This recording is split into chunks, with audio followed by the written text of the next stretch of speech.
In the age of social media, questioning whether or not the Earth is a globe has been deemed harmful thought. But why is this? We seem to be conditioned to think that the issue has been scientifically settled. But this is not the case. Our most popular scientists recognize that the geocentric model, where the Earth is at the center of the universe, is observably accurate.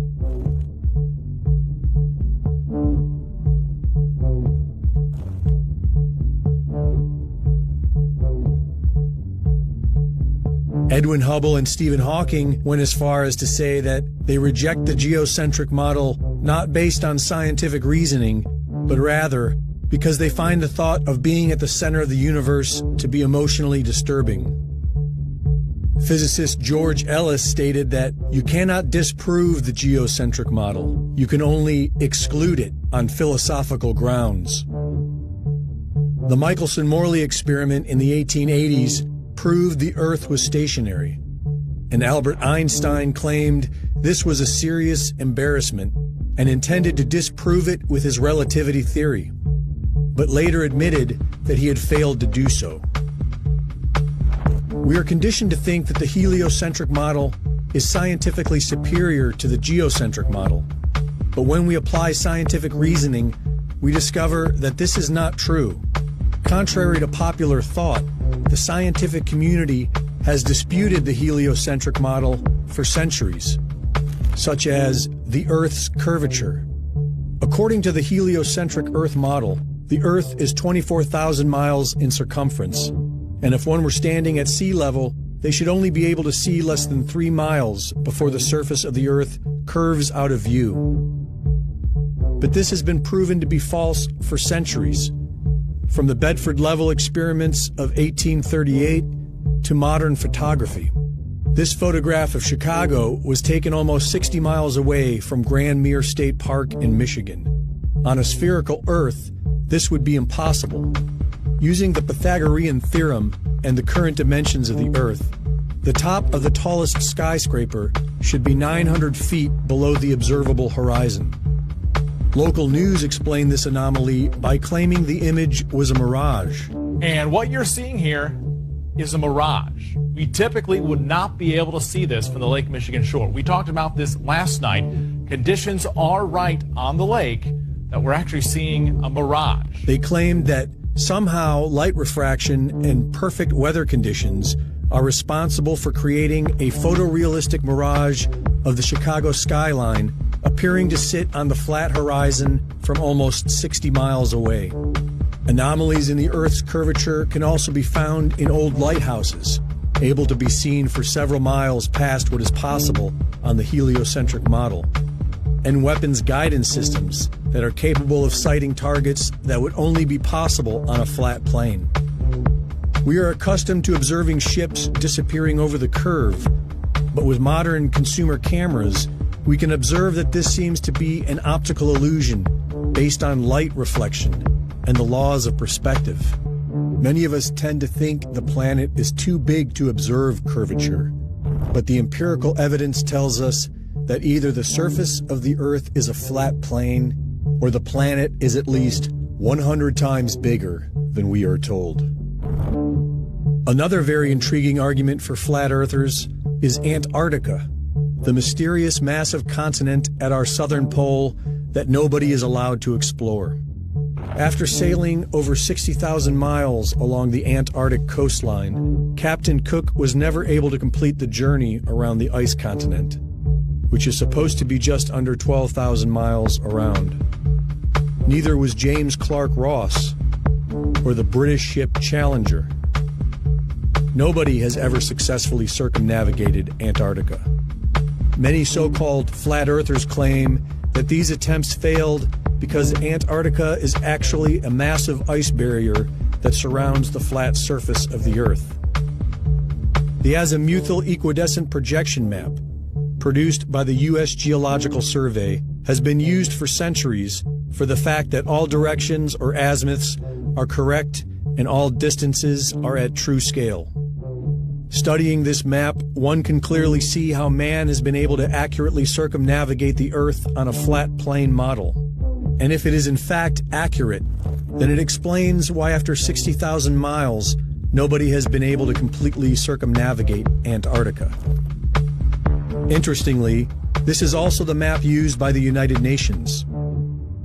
Admiral Richard Byrd, Medal of Honor winner, youngest admiral in the history of the Navy, and recipient of 3 ticker tape parades in his honor, led 4 expeditions to Antarctica.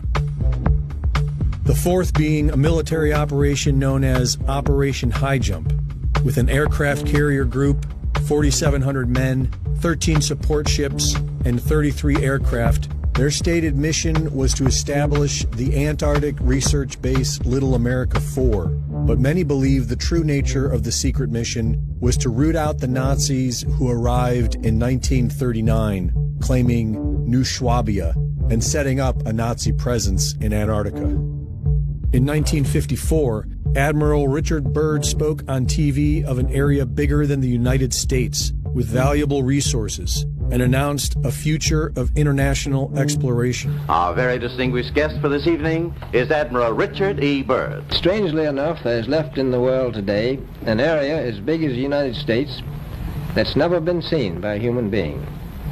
And that's beyond the pole on the other side of the South Pole from Middle America.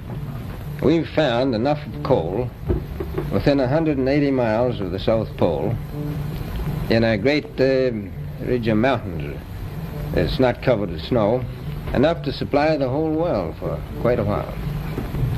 And I think it's quite astonishing that there should be an area as big as that unexplored.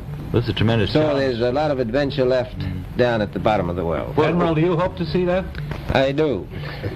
So I'm willing to say to you that there will be a number of expeditions that will follow, I think, year after year, at the bottom of the world, because the government has really become interested. But this never happened. In 1957, Admiral Byrd died in his sleep of a heart ailment at the age of 68. And on December 1st, 1959, all 12 countries active in Antarctica signed a United Nations treaty that outlawed all public travel south of the 60th southern parallel. This was the same time that NASA was formed. The world's attention was pulled away from exploring Antarctica and directed firmly on the moon. In 1962, a series of high-altitude nuclear tests was carried out by the United States. It was called Operation Fishbowl, which has caught the curiosity of many flat Earth researchers because the flat Earth model shared by the ancients was one where we lived within a sphere, upon a flat surface, and surrounded by a massive dome, like a fishbowl, or the Truman Show. In 2012, the secret lost diary of Admiral Richard E. Byrd was published, wherein Admiral Byrd allegedly claimed to enter a hollow Earth through a hole in the center of Antarctica and meet with an advanced alien civilization. The diary provides no evidence of being authentic, and many would suggest that it portrays the distinguished admiral as a crackpot and strange tales of Antarctica as fantasy. To this day, the public is strictly prohibited from traveling below the 60th southern parallel. Nobody has ever completely circumnavigated Antarctica, and airplanes are prohibited from flying over the icy continent. What are they hiding? There is now talk of investing trillions of dollars to explore Mars. Why not Antarctica? If sharing videos about flat Earth is harmful, why not put it all to rest by circumnavigating Antarctica, documenting everything, and prove that the Earth is a spinning globe? During World War II, the most classified project was known as Die Glock, the bell. Secret documents found years later reveal that the bell was a new kind of exotic energy technology that could affect time and defy gravity. In 1939, they set up a secret base in Antarctica known as New Schwabia. Starting in 1945, Operation Paperclip secretly brought hundreds of scientists into America, where they were hired by the military-industrial complex. In 1946, Admiral Richard Byrd led a military expedition known as Operation High Jump to seek out Mace New Swabia and other Antarctica bases. On his way back to the U.S., Admiral Byrd told Chilean newspaper El Mercurio that in the event of a new war, the U.S. would be facing military craft that can fly from one pole to the other with incredible speed. In 1959, a dozen nations signed the Antarctic Treaty, making it illegal for anyone to travel south of the 60th parallel without government permission. Since then, curious videos have circulated that show what appear to be UFOs. And just last Monday, Dr. Stephen Greer introduced Antarctica whistleblower Eric Hecker. In 2010, I was selected to go down to the South Pole Station in Antarctica for an entire year by Raytheon Polar Services as an employee of a third-party contractor for the National Science Foundation. I function in a dual-role capacity as a tradesman and a firefighter. My responsibilities required me to be more informed than most of my crew and offered me complete access to the facilities. What I learned from this unique experience needs to be shared with the entire world. The technology at the South Pole Station certainly can do what it is presented as its primary purposes, and unfortunately, much more. The Ice Cube Neutrino Detector is presented as a passive listening device for the purposes of the science as presented. But I'm going to skip right through the chase, folks. I have provided documentation that proves that the 5,160, what they call DOMs, that are embedded in the ice can actually transmit at 2,047 volts each. That gives us a long list of things to consider. It is effectively a multifaceted directed energy weapons platform that I will list rapidly a few things that it can do. Vehicle detection. We're learning that these off-world craft, on-world craft, ours or other nations, are also emitting neutrinos. So this makes the South Pole Station effectively an air traffic control station for this new level of equipment that nobody's discussing. In addition to the ability to detect neutrinos and the exotic vehicles, I provided documentation that shows that this is also a system for faster-than-light communications. In the past, Gary McKinnon has hacked NASA, found the off-world fleet, the list of captains, and it's apparent that if we have faster-than-light vehicles moving throughout the system, we're going to need faster-than-light communications. This is that facility. Unfortunately, I have other bad news. The season that I was there, 2010 to 2011, we converted from construction to operations and maintenance in both the elevated station and the detector array. Unfortunately, when they first fired it up, that was when we had the earthquakes in Christchurch, New Zealand. There was 2 incidental shots before they were able to target it correctly. This is an earthquake generating device as well. This is the weapons of war that we have to deal with now and what Raytheon's hiding. There's an ELF system at the South Pole Station that when I arrived, I was told it was off, dismantled, and completely defunct. In my work, I will rapidly just tell you, I had to figure out the circuitry for certain other repairs, and I found that this system is in fact completely energized, up and running, and being utilized with the other systems for nefarious purposes as well. The Atmospheric Research Observatory is in what we call the clean air sector.